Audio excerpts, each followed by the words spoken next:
In the shadow of Wyoming's early frontier, before the state even bore its name, there stood a roadside inn that promised weary travelers food, drink, and a night's rest. Instead, it delivered something far darker. Between 1867 and 1868, the Bartlett Inn became a house of quiet horror, a place where guests vanished without a trace along the rugged trails near South Pass City. The story of Polly and Mr. Bartlett, a father-daughter duo whose greed and cruelty stained the still-forming Wyoming Territory, stands among the most chilling tales of the Old West. It was a time when the law was little more than a rumor, and the line between civilization and savagery was drawn thin by desperation, deceit, and the hunger for gold. For Footprints of the Frontier, this is the tale of Polly Bartlett, better known as the Murderess of Slaughterhouse Gulch, and not just the first serial killer of Wyoming, but one of the first serial killers in the history of the Wild West.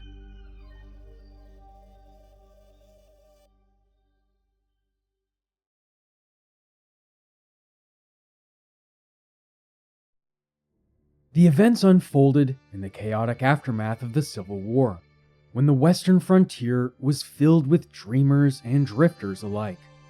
South Pass City, perched high in the Wind River Mountains, was a boomtown built on gold dust and whiskey. Thousands poured through its muddy streets: miners, traders, soldiers, and settlers, each one chasing the promise of fortune. Law enforcement was scarce, and official records were hardly kept, leaving plenty of room for crimes to disappear as easily as the people who met their end along the trail. Just 3 miles east of this bustling mining settlement stood Bartlett's Inn, a seemingly harmless lodge that catered to travelers making their way across the Wyoming wilderness. At the heart of this grim story was Polly Bartlett, a young woman in her mid-20s who combined intelligence, charm, and ruthlessness in equal measure. By all accounts, she was strikingly attractive, enough to disarm strangers who never suspected the danger lurking behind her smile. Beneath the surface, however, Polly was cold and calculating, a woman who used her looks and charisma as weapons. She was manipulative, dominant even over her own father, and utterly devoid of empathy. To those who knew her, she could appear quick-witted and confident. To those who crossed her path, she was death in disguise. Her father, known by names as Stephen or John or Jim Bartlett, depending on your source, was a shell of a man. He was weak-willed, morally bankrupt, and easily swayed by his daughter's influence. The former saloon keeper from Cincinnati followed Polly west after the collapse of their family's life back east. Together, they reopened a business not unlike his old tavern, only now the establishment's true profits came not from travelers' coin, but from their disappearance. According to local legend, Polly would lure passing men into the inn under the pretense of hospitality, charm them into lowering their guard, and ensure that they never saw the morning light.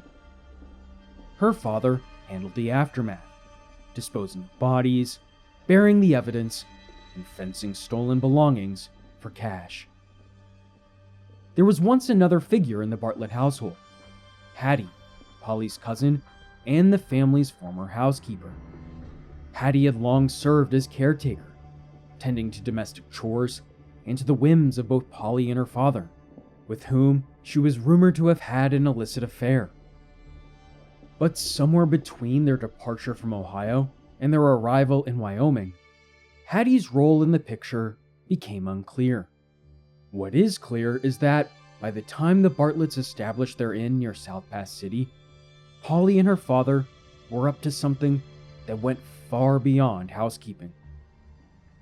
After the Civil War, opportunists and charlatans swarmed the mountain passes and dusty trails that fed the booming gold camps.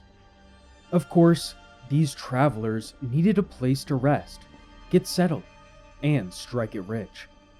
The Bartletts, coming along with said prospectors, were one such pair who turned a roadside lodging into a deadly business. The local gold rush was the perfect funnel to fill out their secretly sinister Slaughterhouse Gulch.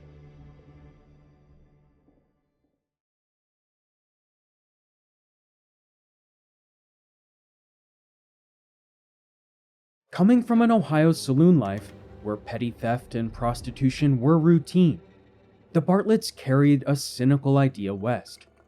The lonely traveler with pockets full of cash was easy prey.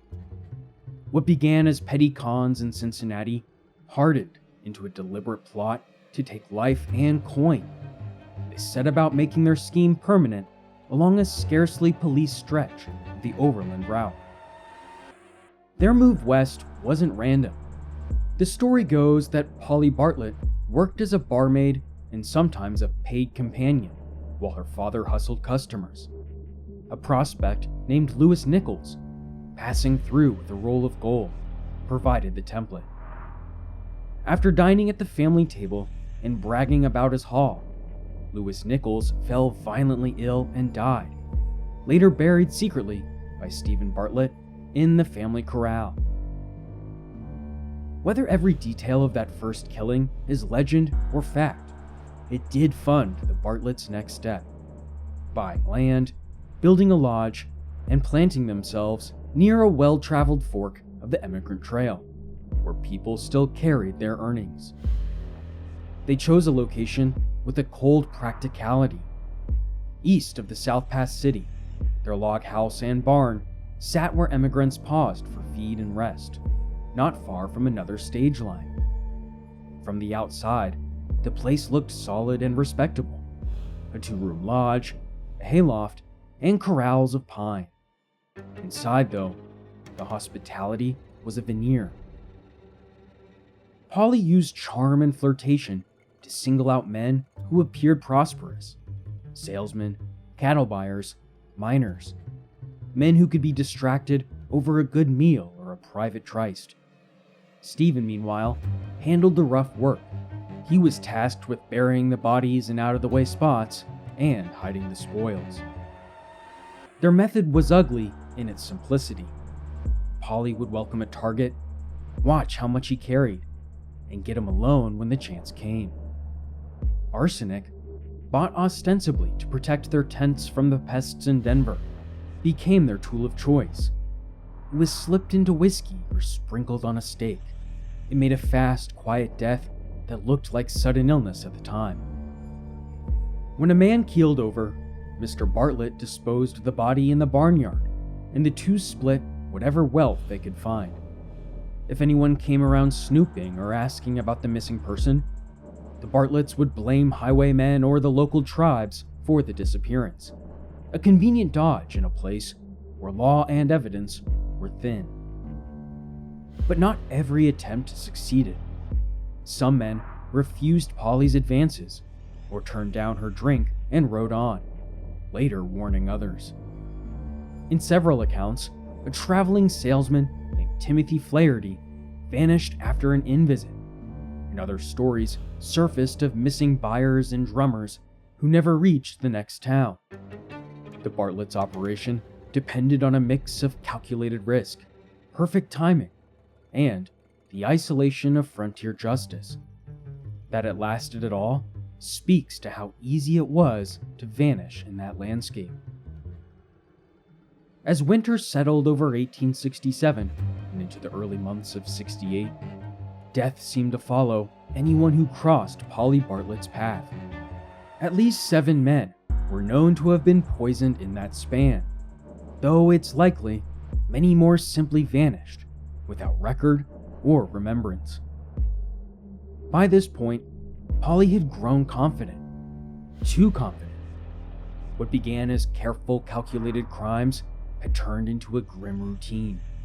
Her charm became her weapon, her hospitality the bait. To the outside world, she was the kind-hearted innkeeper, offering a warm bed and friendly company. Beneath that, however, she was a predator who had learned to kill without hesitation or remorse. Each new victim seemed to feed something deeper in her, a hunger not just for wealth, but for dominance. The killings took on an almost ritualistic quality, where seduction and murder blended into one. Polly's pleasures were tangled with violence. As one later account put it, she, quote, wasn't averse to a little excitement with her murders. Among her many victims was Carl Armentrout, a gold miner out of Wyoming. After she lured him in, he was found dead, his heavy money belt stripped from his waist. The other victims, drifters, travelers, nameless men passing through, met the same fate and were buried quietly near the inn. But fate finally intervened in the spring of 1868. On April 14th, a man named Edmund Ford arrived at the Bartlett place and caught Polly's eye. Like so many before him, he was invited in to stay the night. He was offered a drink and drawn into her usual web of flirtation. But Edmund Ford declined the liquor. He couldn't stomach the taste. And that small act of restraint saved his life.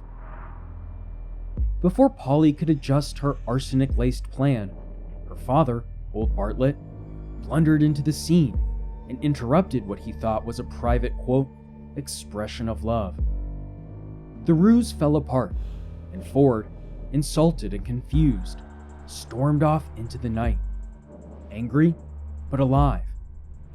It wasn't until later, when word spread of missing men and strange going-ons at the Bartlett Inn, that Ford realized how close he had come to joining them. His story would become the first loose thread in the unraveling of one of the West's most chilling series of murders. Unfortunately for the Bartletts, the end was soon to come.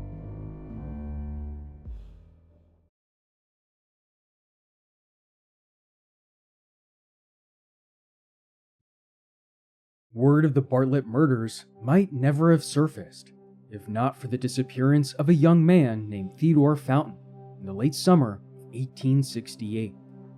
Theodore, called Teddy by his friends, had set out from Missouri to visit his father, Bernard Barney Fountain, a blacksmith turned miner who had struck it rich near South Pass City. When Teddy never arrived, Barney knew something was wrong. He poured his wealth into finding his son, hiring the famed Pinkerton Detective Agency to lead the search, a group known across the West for chasing train robbers, rustlers, and killers. 3 Pinkerton men rode into Wyoming Territory, joining the local sheriff, Adam Lombardi, and a few deputies to comb through the area. Their investigation eventually brought them to none other than the Bartlett Inn. When they arrived, Polly greeted them with her usual poise and tears. She claimed she had begged young Teddy to stay away from the trails, warning him of outlaws and, quote, hostile Indians. Her story seemed reasonable enough, and the search turned up nothing.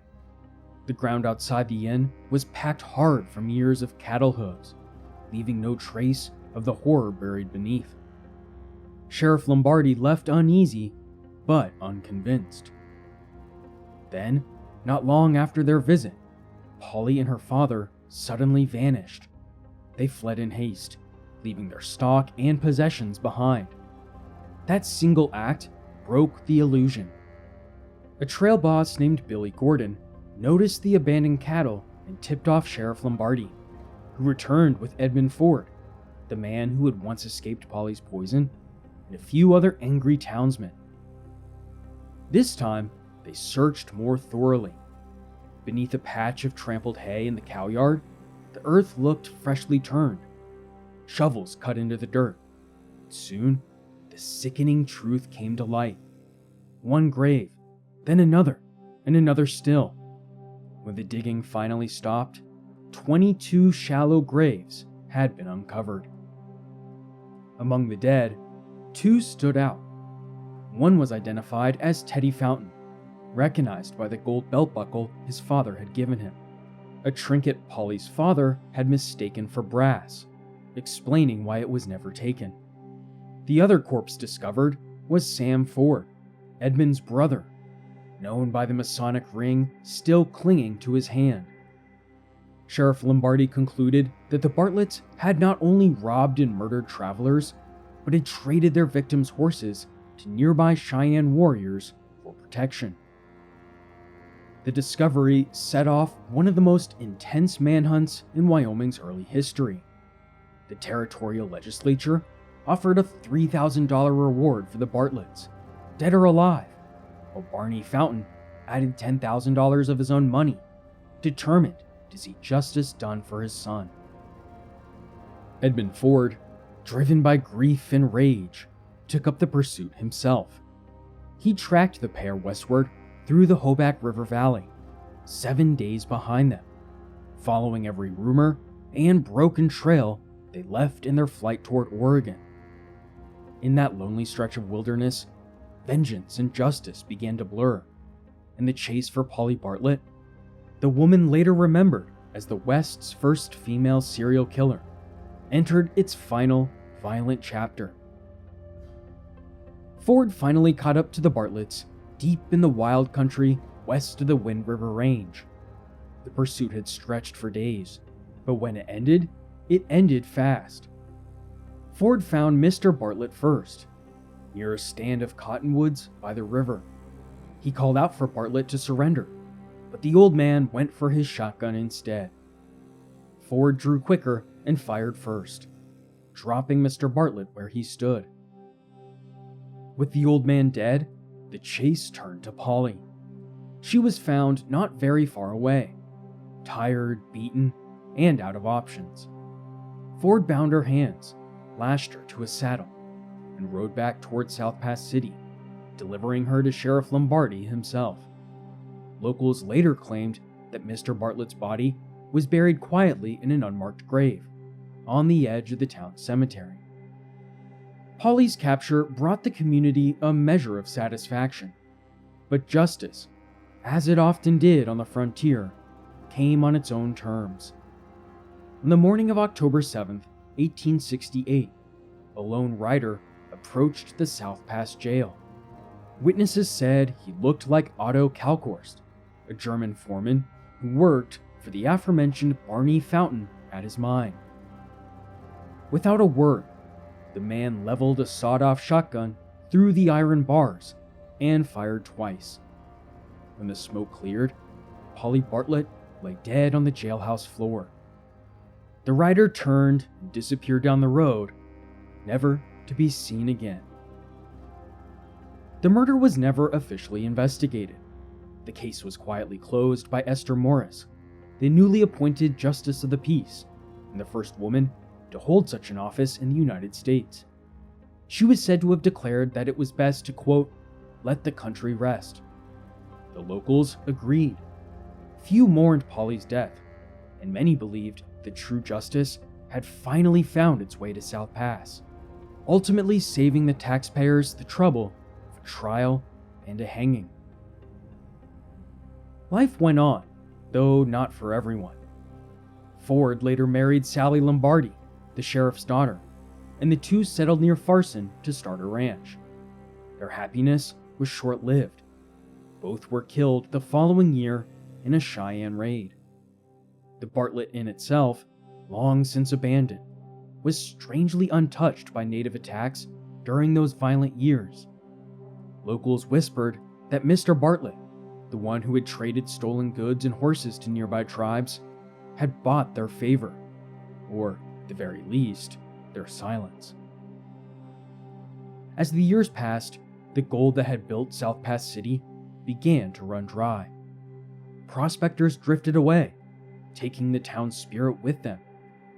By the mid-1870s, the bustling mining camp had dwindled to little more than 100 souls. A few stores and saloons kept the doors open, but one by one they closed, their walls collapsing under wind and time. When the last pioneer family packed up and left in 1949, South Pass became a ghost town, its streets silent, its legends buried beneath the sagebrush.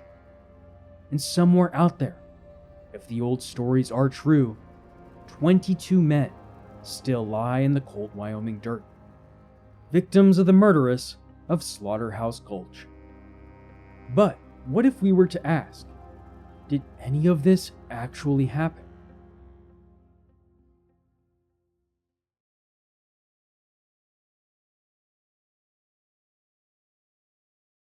The story of Polly Bartlett, the so-called murderess of Slaughterhouse Gulch, has lived for more than a century on the cold winds of Wyoming's high plains. It's been told in saloons, reprinted in local papers, and whispered to travelers who pass through the ghostly remains of South Pass City. Yet historians agree, there's not a shred of concrete evidence the tale ever happened. No records, no trials, no newspaper accounts from the time. To most scholars, Polly Bartlett's story isn't history, it's folklore, a legend born of fear, gossip, and the frontier's need for moral, cautionary tales. But folklore, especially on the frontier, rarely forms out of thin air. Somewhere in the dark folds of 19th century America, truth often fed myth, and some believed the legend of Wyoming's Black Widow may trace its roots to another woman who once haunted the headlines, the Big Easy's very own Mary Jane Bricktop Jackson of New Orleans. Mary Jane Jackson lived a world away from the quiet gulches of Wyoming, but her story reads like a southern prologue to the Bartlett legend. Born in New Orleans in 1836, Jackson came of age in a city steeped in violence and vice. By 13, she'd been forced into sex work, a common fate for poor girls in that part of town. Her red hair and temper earned her the nickname Bricktop, and before long, she was known across the city's saloons for her beauty, her vicious temper, and her willingness to fight any man who crossed her. And that violence seemed to follow her everywhere. At 14, she attacked a former lover, nearly maiming him. Over the next decade, men who insulted, threatened, or struck her often ended up dead. Her victims included former lovers, clients, and even a fight promoter who had once promised to, quote, thrash her. She stabbed him to death instead. By the late 1850s, Jackson's name had appeared in several police blotters, but the city's corruption and the confusion of the Civil War years allowed her to slip through the cracks. After her release from prison in 1862, she vanished. Some said she fled north to Cincinnati, Ohio, where a husband was found murdered under suspicious circumstances. Others believed she disappeared entirely, swallowed up by the war. Either way, her story didn't die with her. It drifted up the Mississippi River, carried by travelers and drifters following the same trade routes that later led to the mining camps of Wyoming. It's easy to see how her legend might have transformed along the way. Mary Jane Jackson's life was steeped in sin, lust, and blood, a reflection of the dangerous freedom found in America's underbelly. Polly Bartlett's supposed story, born years later, but in the same central location of Cincinnati, Ohio, followed a similar arc, but with the Wild West twist. Instead of an urban brothel, the killings took place in a roadside inn in Wyoming, 1,000 miles away. And instead of stabbings and brawls, Polly used arsenic and deceit. Both women, whether real or imagined, symbolized a fear that rippled through 19th century America. The fear of the seductive, self-willed woman who turned society's expectations on its head. If Mary Jane Jackson was the fallen woman of the Old South, Polly Bartlett became her Western counterpart, the hostess who offered whiskey and warmth, but served death instead. One killed out of passion and pride, the other, according to legend, killed for profit and control. Yet both stories served the same cultural purpose. Men in power framed the tales as the dangers of female power untethered by the civilized codes of men. But while Mary Jane Jackson certainly existed, it's only fair to wonder if the mysterious disappearance she left to the bored folks of the frontier inspired newfound tales of killer women escaping west.